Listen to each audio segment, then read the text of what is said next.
नमस्कार जय जगन्नाथ आम चैनल को आपण मानकु बहुत बहुत स्वागत। सांग माने हिंदू पंचांग अनुसार भाद्रव मासर कृष्ण पक्षर अष्टमी तिथि को जन्माष्टमी रूपे पालन करा जाय थाए।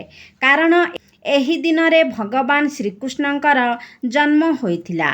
धार्मिक मान्यता अनुसार भगवान श्रीकृष्णंकर जन्म रोहिणी नक्षत्र रे मध्यरात्रि रे मथुरा नगरी रे होइथिला। तेणु एही दिन रे बहुत धूमधाम सहित समस्ते एही जन्माष्टमी पर्वटी पालन करिथांती। सांग माने द्वापर जुगरे परम पुरुषोत्तम भगवान श्रीकृष्णंकर जन्म भाद्रपदर अष्टमी तिथि रोहिणी नक्षत्र वृष राशि रे मध्यरात्रि रे श्रीकृष्णंकर जन्म होइथिला। भगवान विष्णुंक अवतार श्रीकृष्ण प्रकट हेबा क्षणी ही जेलर अंधार कोठरी रे प्रकाश हो जाइथिला। श्रीकृष्णंकर प्रकट हेबा क्षणी स्वर्गरे देवादेवींक मध्यरे आनंद उल्लास एवं उत्साह भरी जाइथिला। सांग माने शास्त्र रे जन्माष्टमी व्रतर महत्व एते अधिक रहिछि जे हजारे एकादशी पालन करिबार फल गोटिए जन्माष्टमी व्रतरे ही मिलिथाए। 100 थर गंगा स्नान करिबा द्वारा जेउ पुण्य फल प्राप्ति होइथाए ताहा जन्माष्टमी व्रतरे आमकु प्राप्ति होइथाए। जप तपर अनंत गुण फल प्रदान करिथाए। एही पवित्र जन्माष्टमी व्रत एही जन्माष्टमी दिन पूजा जप तप एवं उजागरर अनेक महत्व रहिछि। सेथिपाई जेउ माने जन्माष्टमीर व्रत पालन करुछंती सेमाने जन्माष्टमी दिन राति रे उजागर रही भगवानंकर भजन कीर्तन करिबा उचित। भविष्य पुराण रे जन्माष्टमी व्रतर संदर्भ रे उल्लेख करा जाइछि जे जेउ गृहरे जन्माष्टमीर व्रत पालन करा जाइथाए सेही गृहरे कदापि भी अकाल मृत्यु होई न थाए किंबा कौनसी नारींकर गर्भपात मध्य होई न थाए। वैधव्य दुर्भाग्य किंबा कलह मध्य सेही गृह को प्रवेश करि पारि न थाए। जेउ माने जन्माष्टमीर व्रत पालन करिथांती सेमानंकु भगवान श्रीकृष्णंकर विशेष कृपा प्राप्त होइथाए। सेही व्यक्ति संसारर समस्त सुख को भोग करी विष्णु लोक को गमन करिथाए। आमर हिंदू धर्म रे भगवान श्रीकृष्णंकर पूजा समस्त संकटरू बाहर करी सुख समृद्धि एवं सौभाग्यर वरदान प्रदान करिथाए। तेबे सांग माने जन्माष्टमी दिन आपण ब्रह्म मुहूर्तरू उठी स्नान कार्य सारी नियंतु। एहा परे उपवास करिबार संकल्प नियंतु। एहा परे आपण भगवान श्रीकृष्णंकर बाल रूपर एक प्रतिमा को आपणक पूजा घरे खटुली रे स्थापन करंतु। एही दिन भगवान श्रीकृष्णंकर बाल रूपर पूजा करा जाइथाए। एहा परे आपण आपणकर समस्त पूजा सामग्री को संग्रह करंतु एवं श्रीकृष्णंकर सम्मुखरे एक शुद्ध घियर दीप प्रज्वलन करंतु। एहा परे आपण श्रीकृष्णंकर जन्म कथा पाठ करंतु एवं भगवान श्रीकृष्णंकु लहुणी भोग स्वरूप अर्पण करंतु एवं आपण भगवानंक निकटरे प्रार्थना करी श्रीकृष्णंकर किछि मंत्रर मध्य जप करंतु।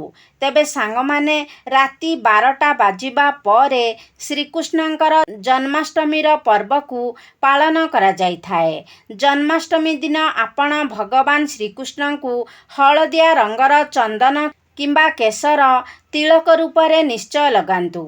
एहा सहित श्रीकृष्णंकु मयूरपंखर मुकुट एवं बंशी निश्चित रूपरे अर्पण करंतु। लड्डू गोपालंकु पंचामृतरे अभिषेक करंतु। तापरे भगवान श्रीकृष्णंकु नूतन वस्त्र एवं आभूषण पिंधाई दियंतु। तापरे आपण भगवान श्रीकृष्णंकु गोटिए झुलारे झुलांतु।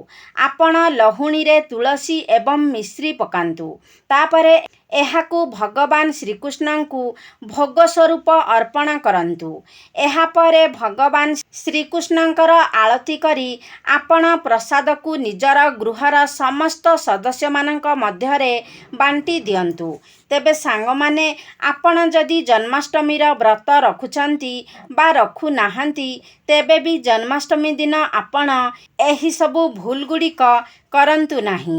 ସାଙ୍ଗମାନେ ଜନ୍ମାଷ୍ଟମୀ ଦିନ ଆପଣ କେବେ ବି ତୁଳସୀ ପତ୍ର ଛିଣ୍ଡାନ୍ତୁ ନାହିଁ। ସାଙ୍ଗମାନେ ଶାସ୍ତ୍ରରେ ବର୍ଣ୍ଣନା ରହିଛି ଯେ ଭଗବାନ ଶ୍ରୀକୃଷ୍ଣ ଭଗବାନ ଶ୍ରୀ ବିଷ୍ଣୁଙ୍କର ଅବତାର ଅଟନ୍ତି ଏବଂ ଶ୍ରୀ ବିଷ୍ଣୁଙ୍କୁ ତୁଳସୀ ପତ୍ର ଅତ୍ୟନ୍ତ ପ୍ରିୟ ଅଟେ। ସେଥିପାଇଁ ଜନ୍ମାଷ୍ଟମୀ ଦିନ ତୁଳସୀ ପତ୍ର ଛିଣ୍ଡାଇବା ଉଚିତ ନୁହେଁ। ଜନ୍ମାଷ୍ଟମୀ ପୂର୍ବ ଦିନଠାରୁ ଆପଣ ତୁଳସୀ ଛିଣ୍ଡାଇ ଆଣି ରଖିଥାନ୍ତୁ, କାରଣ ତୁଳସୀ ପତ୍ର ବିନା ଶ୍ରୀକୃଷ୍ଣଙ୍କର ପୂଜା ଅଧୁରା ହୋଇଥାଏ। ଭଗବାନ ଶ୍ରୀକୃଷ୍ଣ କୌଣସି ବି ଏପରି ଭୋଗକୁ ସ୍ୱୀକାର କରିନଥାନ୍ତି ଯେଉଁଥିରେ ତୁଳସୀ ପତ୍ର ନଥାଏ। ସାଙ୍ଗମାନେ ଆପଣମାନେ ସମସ୍ତେ ଜାଣନ୍ତି ଯେ ଏକାଦଶୀ ଦିନ ଆମେ ଚାଉଳରେ ପ୍ରସ୍ତୁତ କୌଣସି ଦ୍ରବ୍ୟ ଖାଇବା ଉଚିତ ନୁହେଁ। ମାତ୍ର ଖୁବ୍ କମ୍ ଲୋକ ଏହା ଜାଣନ୍ତି ଯେ ଜନ୍ମାଷ୍ଟମୀ ଦିନ ମଧ୍ୟ ଚାଉଳରେ ପ୍ରସ୍ତୁତ କୌଣସି ବି ଖାଦ୍ୟ ଖାଇବା ଉଚିତ ନୁହେଁ। ଆପଣ ବ୍ରତ ରଖନ୍ତୁ କିମ୍ବା ନ ରଖନ୍ତୁ, ଜନ୍ମାଷ୍ଟମୀ ଦିନ ଚାଉଳର ପ୍ରସ୍ତୁତ କୌଣସି ବି ଦ୍ରବ୍ୟ ଆପଣ ଖାଆନ୍ତୁ ନାହିଁ। ଜନ୍ମାଷ୍ଟମୀ ଦିନ ଆପଣ ତାମସିକ ଭୋଜନ ମଧ୍ୟ କରନ୍ତୁ ନାହିଁ।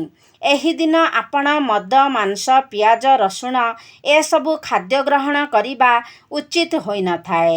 ସାଙ୍ଗମାନେ ଏହି ଦିନ ଭୁଲରେ ବି ଆପଣ ପିଆଜ ରସୁଣ ଖାଆନ୍ତୁ ନାହିଁ, କାରଣ ରାହୁକେତୁଙ୍କ ଯୋଗୁଁ ପିଆଜ ରସୁଣର ଉତ୍ପତ୍ତି ହୋଇଛି ଏବଂ ଭଗବାନ ଶ୍ରୀକୃଷ୍ଣ ଏବଂ ରାହୁକେତୁଙ୍କ ମଧ୍ୟରେ ଭୀଷଣ ଶତ୍ରୁତା ରହିଛି ଏବଂ ଶ୍ରୀକୃଷ୍ଣ ଜନ୍ମାଷ୍ଟମୀ ଦିନ ଏହିସବୁ ଜିନିଷର ଭକ୍ଷଣ କରିବା ଭଗବାନ ଶ୍ରୀକୃଷ୍ଣଙ୍କର ଅନାଦର କରିବା ସହିତ ସମାନ ହୋଇଥାଏ। ଏମିତିରେ ବି ଏହି ଦିନ ଆପଣ କୌଣସି ବି ବ୍ୟକ୍ତିକୁ ଅନାଦର କରିବା ଉଚିତ ନୁହେଁ। ଏହି ଦିନ ଆପଣ କୌଣସି ବି ବ୍ୟକ୍ତିଙ୍କୁ କଷ୍ଟ ଦେଲା ଭଳି କଥାବାର୍ତ୍ତା କରନ୍ତୁ ନାହିଁ କିମ୍ବା କୌଣସି କାର୍ଯ୍ୟ କରନ୍ତୁ ନାହିଁ। ଏହା ବ୍ୟତୀତ ଆପଣ ଜନ୍ମାଷ୍ଟମୀ ଦିନ କୌଣସି ପଶୁପକ୍ଷୀଙ୍କୁ ମଧ୍ୟ କଷ୍ଟ ଦିଅନ୍ତୁ ନାହିଁ। ବିଶେଷ କରି ଗାଈକୁ ଆପଣ ଏହି ଦିନ ବିଶେଷ ରୀତିରେ ପୂଜାର୍ଚ୍ଚନା କରିବା ଦ୍ୱାରା ମଧ୍ୟ ଆପଣଙ୍କୁ ପୁଣ୍ୟଫଳର ପ୍ରାପ୍ତି ହୋଇଥାଏ। କାରଣ ଆପଣମାନେ ଜାଣନ୍ତି ଭଗବାନ ଶ୍ରୀ ବିଷ୍ଣୁ କୃଷ୍ଣ ଅବତାରରେ ଗୋମାତାଙ୍କର ଜଣେ ପରମ ଭକ୍ତ ଥିଲେ। ସେ ସର୍ବଦା ଗୋମାତାଙ୍କର ସହିତ ରହୁଥିଲେ। ତାଙ୍କର ଜନ୍ମ ଗୌଡ଼ ଘରେ ହୋଇଥିଲା। ଭଗବାନ ଶ୍ରୀକୃଷ୍ଣଙ୍କର ଗୋମାତା ଅତ୍ୟନ୍ତ ପ୍ରିୟ ହୋଇଥାନ୍ତି। ତେଣୁ ଏହି ଦିନ ଭୁଲରେ ବି ଆପଣ ଗୋମାତାଙ୍କୁ କିମ୍ବା ବାଛୁରୀକୁ ହଇରାଣ କରନ୍ତୁ ନାହିଁ କିମ୍ବା ମାରନ୍ତୁ ନାହିଁ। ଆପଣ ଜନ୍ମାଷ୍ଟମୀ ଦିନ ଗାଈକୁ ମିଠା, ଫଳ, ରୁଟି ନିଶ୍ଚିତ ଭାବରେ ଖୁଆନ୍ତୁ ଏବଂ ଜନ୍ମାଷ୍ଟମୀ ଦିନ ଆପଣ ନିଜେ ମଧ୍ୟ ସାତ୍ୱିକ ଖାଦ୍ୟ ଆହରଣ କରନ୍ତୁ। ଜନ୍ମାଷ୍ଟମୀ ବ୍ରତରେ କ୍ଷୀର ଏବଂ ଦହିର ଅଧିକ ମହତ୍ତ୍ୱ ରହିଥାଏ। ଆପଣ ଯଦି ଜନ୍ମାଷ୍ଟମୀର ବ୍ରତ ପାଳନ କରୁଛନ୍ତି ତେବେ ଫଳ, କ୍ଷୀର, ଦହି ଏସବୁକୁ ଆପଣ ଖାଇପାରିବେ।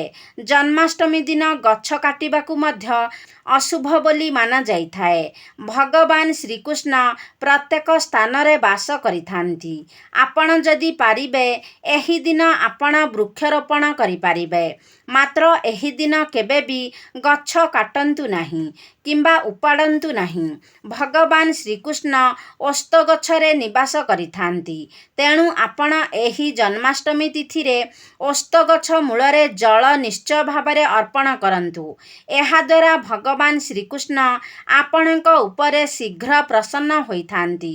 ସାଙ୍ଗମାନେ ଜନ୍ମାଷ୍ଟମୀ ଦିନ ବ୍ରହ୍ମଚର୍ଯ୍ୟର ପାଳନ କରିବା ମଧ୍ୟ ଅଧିକ ମହତ୍ତ୍ୱପୂର୍ଣ୍ଣ ହୋଇଥାଏ। ଏହି ଦିନ ସମ୍ପୂର୍ଣ୍ଣ ପବିତ୍ର ଶରୀର ଏବଂ ମନରେ ଭଗବାନ ଶ୍ରୀକୃଷ୍ଣଙ୍କର ପୂଜା କରିବା ଉଚିତ। ଏହି ଦିନ ଆପଣ ନିଜ ପତ୍ନୀଙ୍କ ସହିତ ଶାରୀରିକ ସମ୍ପର୍କ ରଖନ୍ତୁ ନାହିଁ।